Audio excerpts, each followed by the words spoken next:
오늘의 말씀은 하나님을 떠난 인생이라는 말씀을 가지고 말씀을 나누겠습니다. 지난 시간에 사도 바울은 복음을 부끄러워하지 아니한다고 고백하면서 로마서를 시작했습니다. 그가 복음을 부끄러워하지 않는다는 고백한 그 이유는 그 복음은 모든 믿는 자에게 구원을 주시는 하나님의 능력이 됨이라고 얘기를 했습니다. 복음에는 하나님의 능력이 있을까요? 복음에는 모든 믿는 자에게 구원을 주시는 하나님의 능력이 될까요? 그것은 복음에 나타난 하나님의 의 때문이라고 말씀했습니다. 하나님의 의는 무엇입니까? 하나님의 의는 하나님의 성품, 본질로서 의가 아니라 죄인된 인간을 의롭다 하시기 위해서 하나님의 아들이신 예수 그리스도를 이 세상에 보내주셔서 성육신 하셔서 우리를 대신해 십자가에 못 박혀 죽으시고 부활하셔서 이루시는 의입니다. 그리고 획득하신 의라고 할 수가 있습니다. 그리고 우리 인간에게 값없이 주시는 하나님의 선물이기도 합니다. 오늘 로마서를 보면은 로마서 서론 부분이 1장 1절에서 17절까지의 말씀이 로마서 서론 부분입니다. 오늘 1장 18절부터 시작되는데요. 1장 18절부터 11장까지가 본론에 해당되는 내용입니다. 오늘 18절의 본론을 들어가기 전에 로마서 3장 21절에 보면 이제는 율법에 하나님의 한 의가 나타났으니 우리가 1장 17절에 말씀했던 것처럼 복음에는 하나님의 의가 나타나서 이게 이어지는 3장 21절에 이어지는 그 공백 기간이 있습니다. 그게 1장 18절에서 3장 20절까지의 그 공백 기간이 있는데 그거는 과연 무엇을 설명하기 위해서 그 공백을 보여주셨습니다. 그것은 바로 오늘 말씀드리고자 하는 하나님을 떠난 인생, 하나님에 대한 진노에 대해서 오늘 말씀드리겠습니다. 하나님의 진노, 우리가 하나님의 사랑을 얘기하면 많은 사람들은 고개를 끄덕이며 받아들입니다. 그러나 하나님의 진노를 얘기하면 고개를 절레 흘리면서 받아들이지 않고 거부합니다. 그렇기 때문에 하나님의 진노와 하나님의 사랑, 그리고 하나님의 사랑이 곧 하나님의 진노도 진노하시기 때문에 하나님께서 우리를 사랑하신다고 생각하셔도 됩니다. 로마서 18절에서 3장 20절까지 그 공백 기간에 이 말씀이 나옵니다. 이제 하나님의 인생을 떠난 인생들의 그 아주 타락한, 어떻게 말하면 고모라 성과 같은 하나님을 버리는 그런 상황들이 나오게 됩니다. 그래서 이 하나님의 진노가 임하게 됩니다.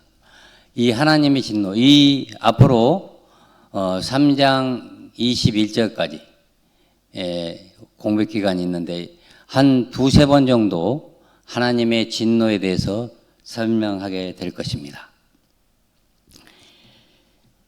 복음에는 하나님의 의가 나타나서 믿음으로 구원을 얻는다는 그 말씀으로 사도 바울은 복음을 부끄러워하지 않는다고 말씀하셨습니다.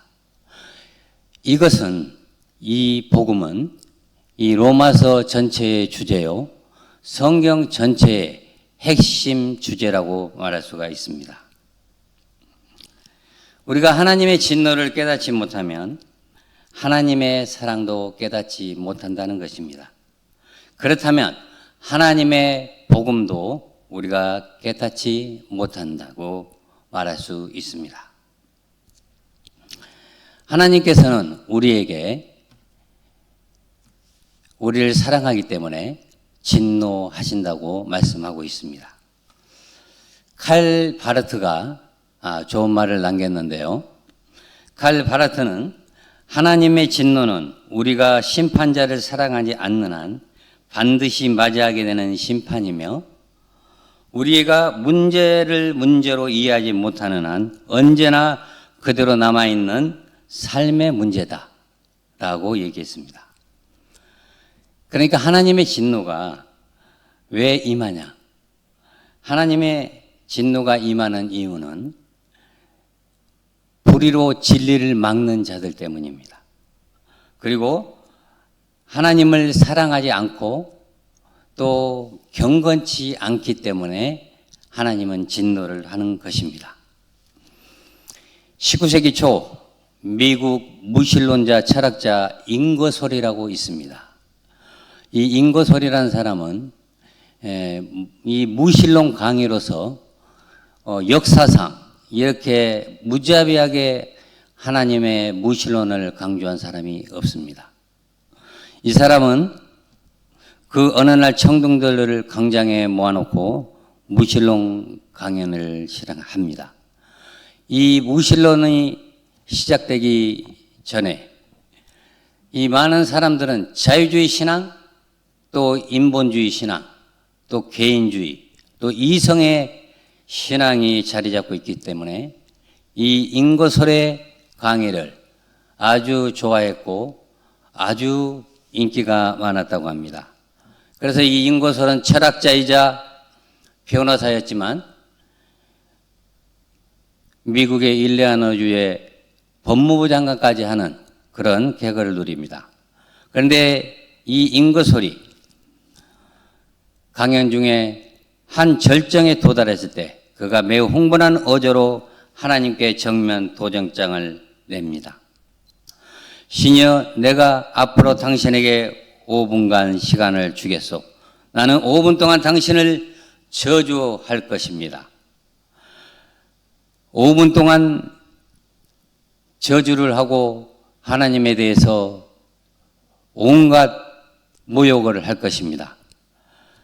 하나님이 계신다면 저에게 형벌을 내려 주십시오. 이렇게 말하고 그는 입에 담을 수 없는 저주와 모독의 발언을 했습니다. 그렇게 5분이 지났습니다. 아무 이상이 없자 그는 의기양양한 목소리로 이렇게 외쳤습니다. 여러분 보셨지요? 이만하면 신이 존재하지 않는다는 사실이 충분히 입증된 것입니다. 라고 잉거솔은 얘기했다고 합니다. 그때 뒤편에 앉아있던 한 노인이 가까이 다가와서 여보게, 내가 당신에게 할 말씀 드려도 될까요? 라고 얘기했습니다. 나는 크리스찬입니다. 내가 아는 크리스찬은 내가 아는 하나님에 대해서 제가 말을 하겠습니다. 내가 아는 하나님은 내가 하나님을 거스릴 때 나에게 징계를 주시고 진노를 주시는 하나님이십니다. 그것은 왜 그러냐? 내가 하나님의 자녀이기 때문에 그렇습니다.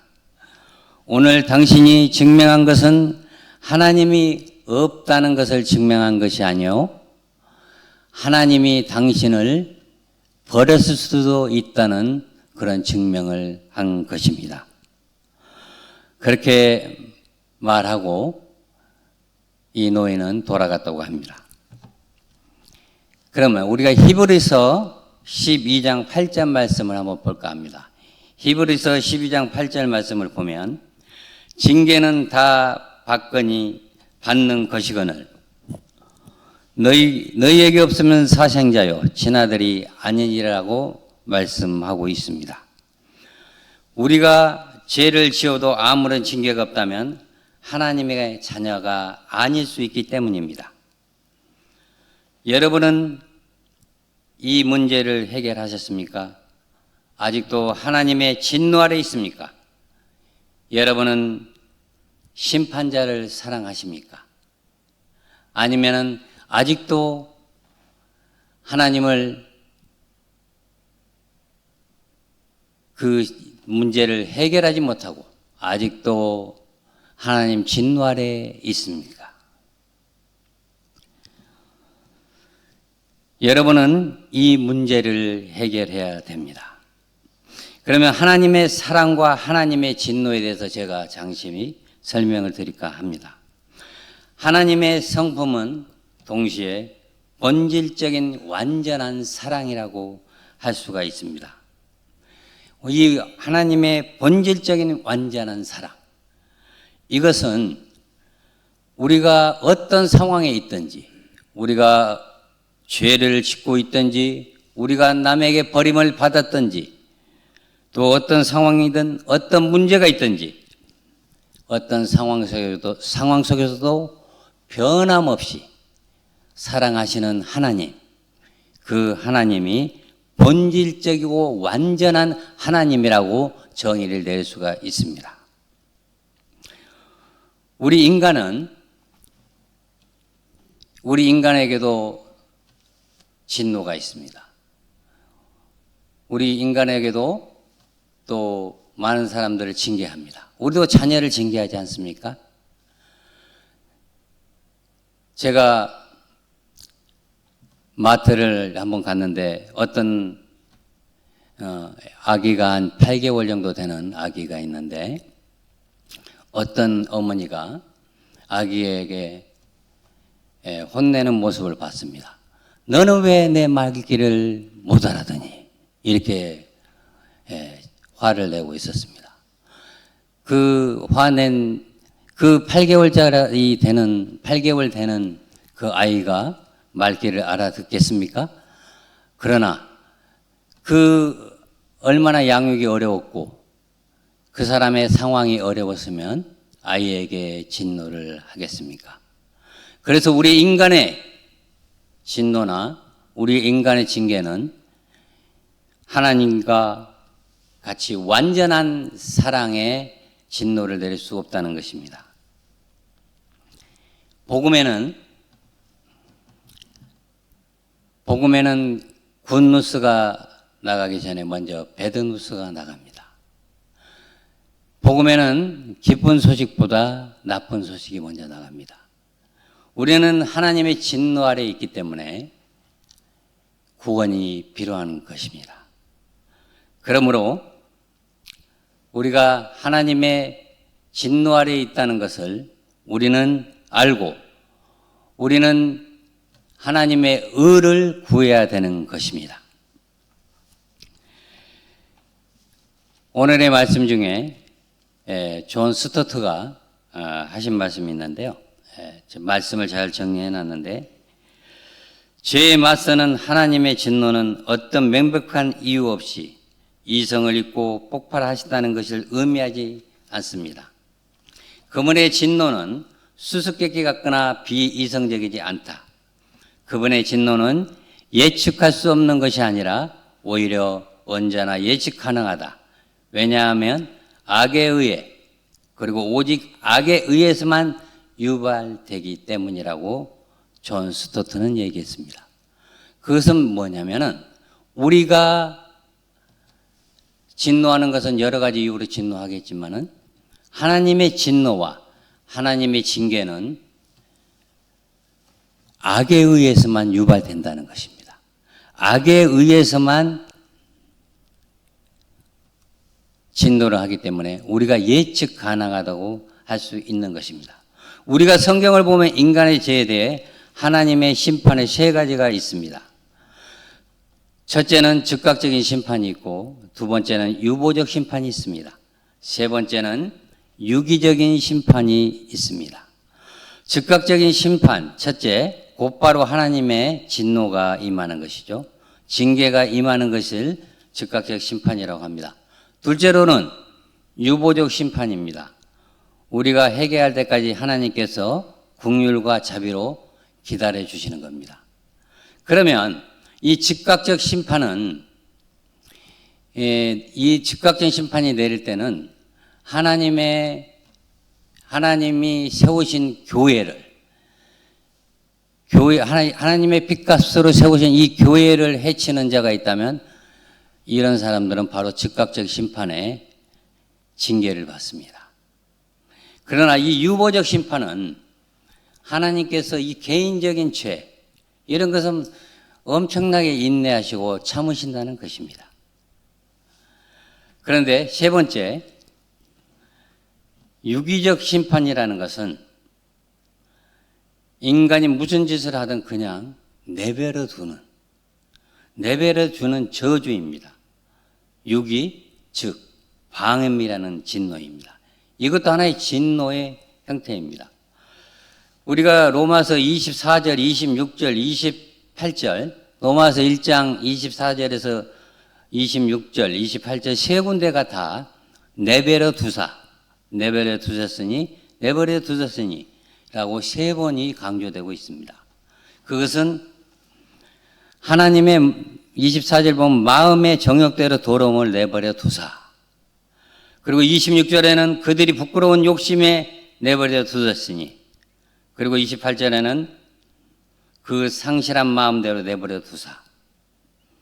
하나님께서 버림받은 것만큼 비참한 것은 없습니다. 우리가 하나님께 버림받는 것은 이거는 되돌릴 수 없는 그런 엄청난 심판이고 진노입니다. 이것을 유기적 진노 또는 유기적 형벌이라고 합니다. 우리가 내버려두는 진노라고도 얘기합니다. 본문에서 내버려 두다라는 헬라어는 파라디돔이라고 버리다, 포기하다, 넘겨주다.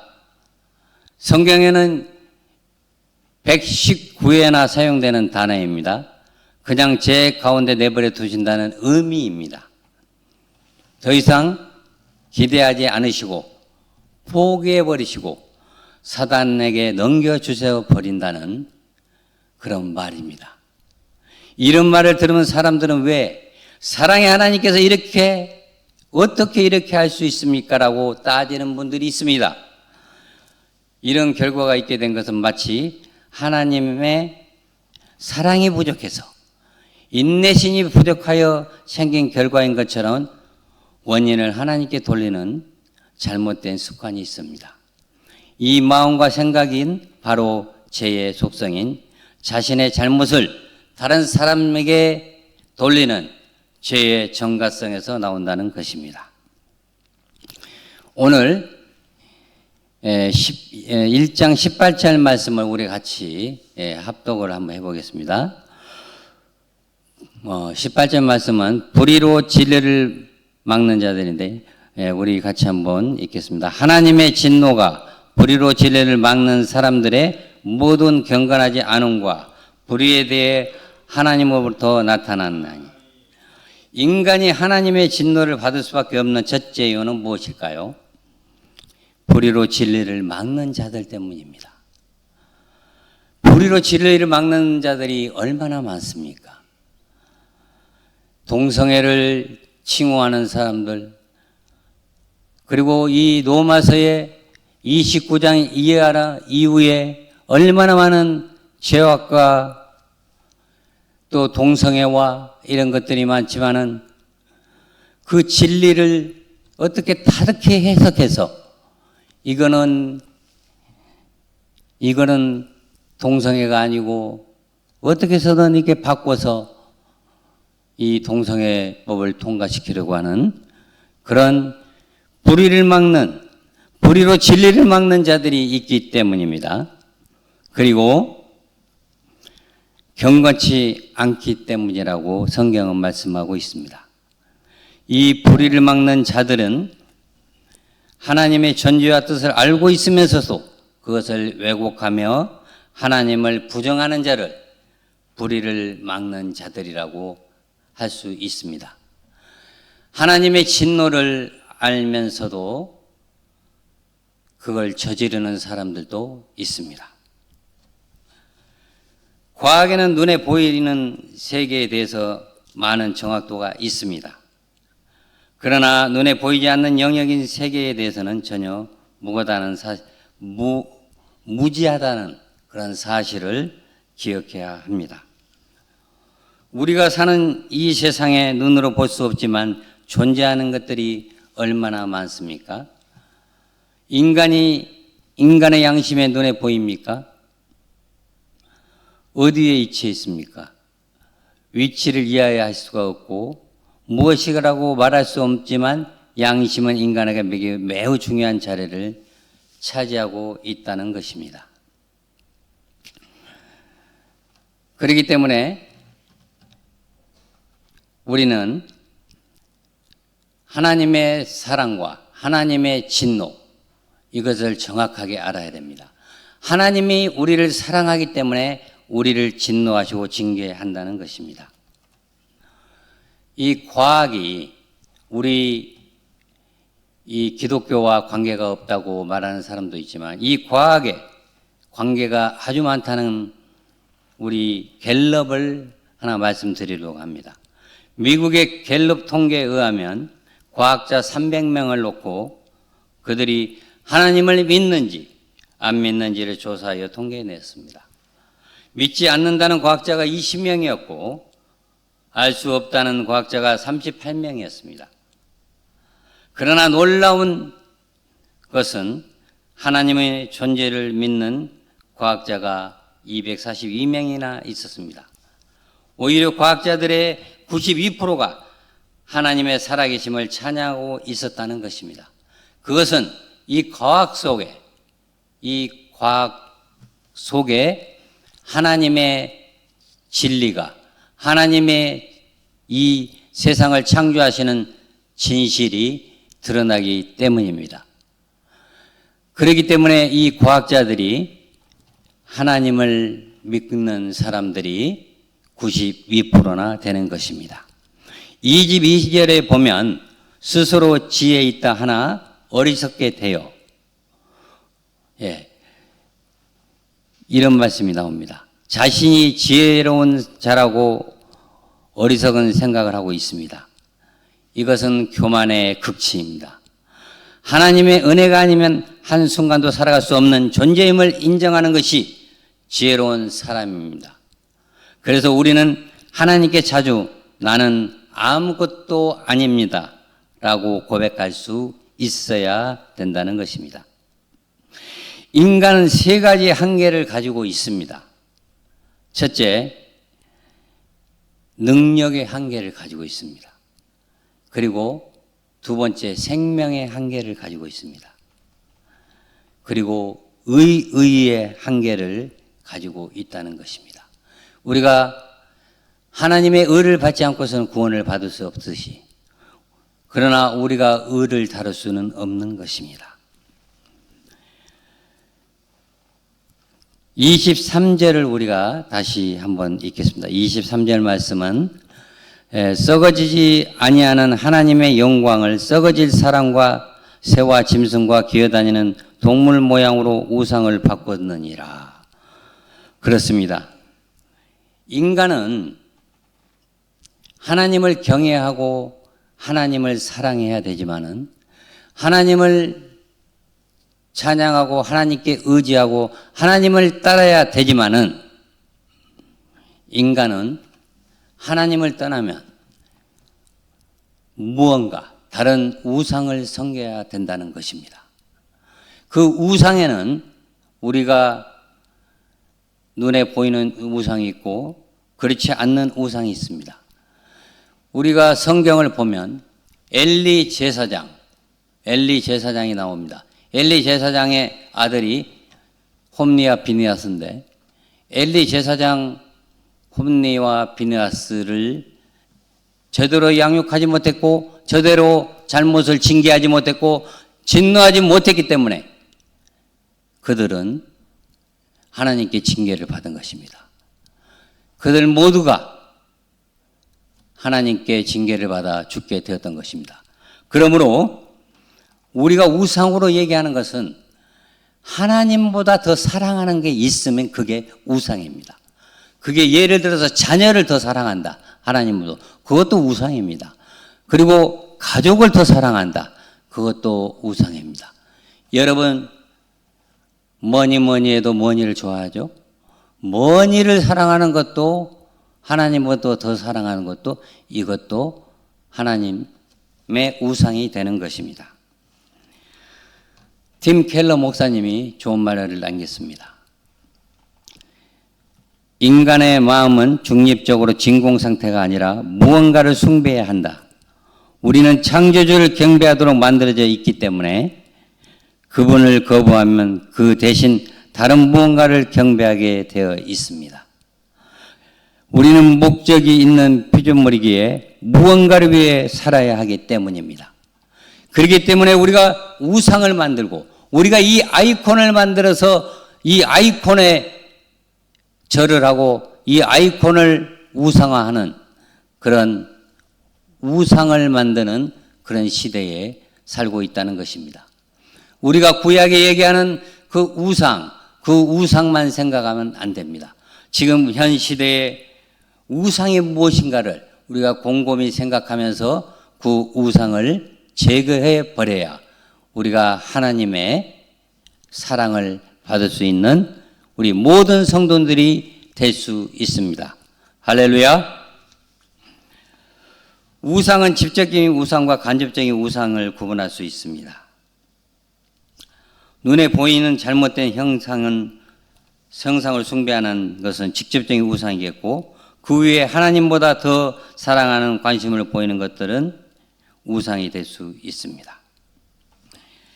인간은 하나님을 떠나서는 온전한 삶을 살 수가 없습니다. 그래서 하나님을 떠난 인생의 결과는 비참할 수밖에 없습니다. 하나님을 떠난 인생의 결과가 어땠을까요? 첫째로 공허함 속에 살아가게 되는 것입니다. 두 번째로 온갖 죄악 가운데 살아갈 수밖에 없다는 것입니다. 세 번째로 자신뿐만 아니라 다른 사람까지 비참한 인생을 살아가도록 한다는 것입니다. 공허함 속에 살아갑니다. 21절을 우리가 한번 다시 읽기를 원합니다. 로마서 1장 21절. 하나님을 알되 하나님을 영원하기도 아니하고 감사하지도 아니하고 오히려 그 생각을 허망하여지며 미련한 마음이 어두워졌나니. 그렇습니다. 스위스 정신과 의사인 한때 프로이드의 수제자로 알려졌던 칼 융은 우리 시대의 충추적인 신경질환은 공허이다라고 말을 했습니다. 세상의 부귀영화를 누리고 경험했던 솔로몬도 결국은 인생 말년에 그의 고백은 이거였습니다. 헛되고 헛되도다. 모든 것이 헛되도라고 말씀했습니다. 프랑스의 파스칼은 사람 마음속에 하나님의 만드신 하나님의 공백이 있다.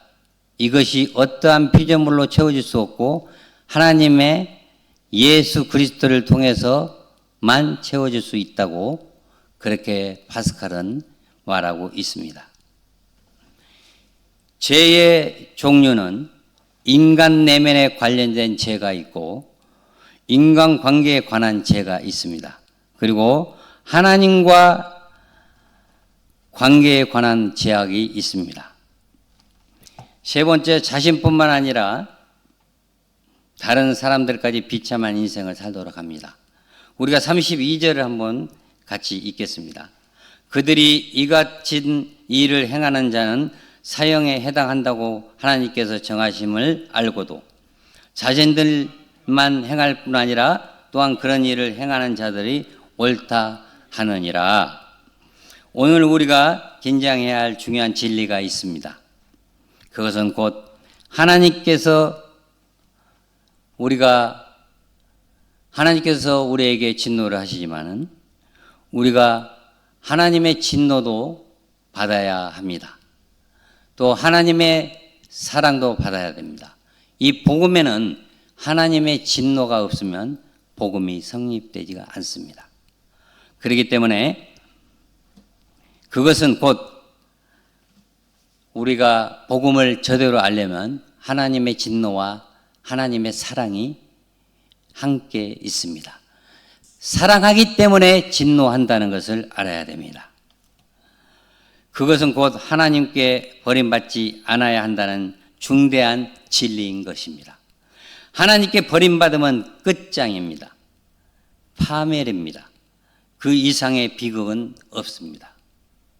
우리는 주님으로부터 떠나지 말고 더 가까이 나아가야 합니다. 그래서 하나님 뜻을 깨닫고 하나님께서 원하시는 인생을 살아갈 수 있게 됩니다. 오늘 말씀을 마치려고 합니다.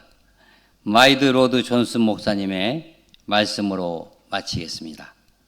하나님을 떠난 인생은 사람의 도덕이나 이성으로 이 문제를 해결할 수가 없고 오직 복음과 성령의 감동만이 인간을 변화시키는 유일한 능력이라는 점을 간절히 축복합니다.